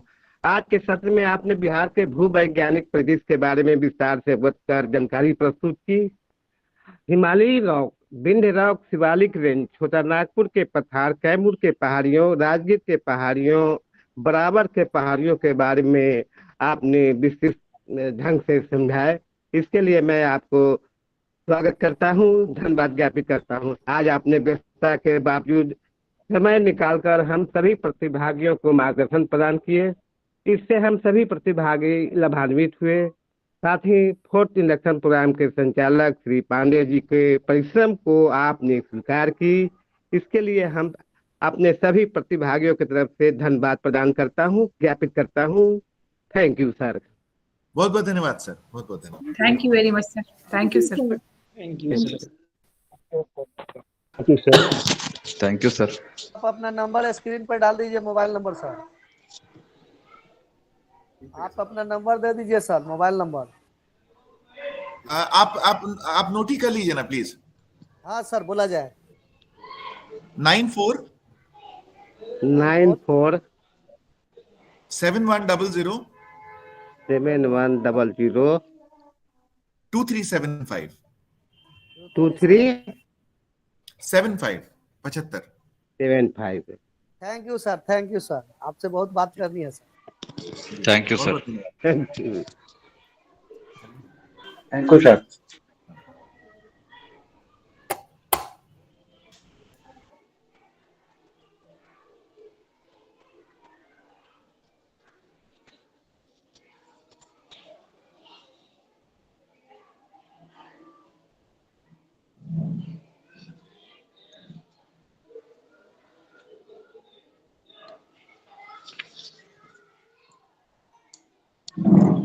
असाइनमेंट भेज दिए हैं पवन सर? मेल कर दिया हूँ। स्कैन करके? नहीं, मेल पर स्कैन करके मेल कर दिए। हाँ अच्छा, बस सुबह सुबह? आज नहीं, भेज दिए 3-4 तारीख को भेज दिए। 3-4 तारीख को? हाँ। थोड़ा गजब कर दिया। पहले से लिखा हुआ था क्या? क्या? पहले से लिखा हुआ था क्या? पहले से नहीं लिखा हुआ था, उसको बनाया गया है।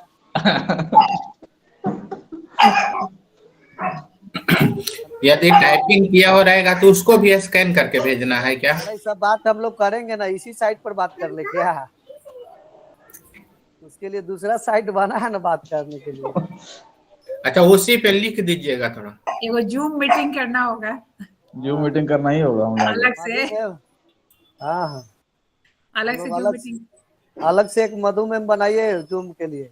ठीक है, बना लेते हैं। इससे टाइम मिले तब ना सर, इससे वक्त मिले तब ना। सुबह 10 से लेकर के 5:30-6 बज जाता है इसी में। तो एकदम स्कूल ज्वाइन कर ले। हाँ, 2 सेशन रहता ठीक था, 3 सेशन बहुत बोरिंग हो जाता है। रहता है तो पता नहीं चलता है, जैसे इनका तो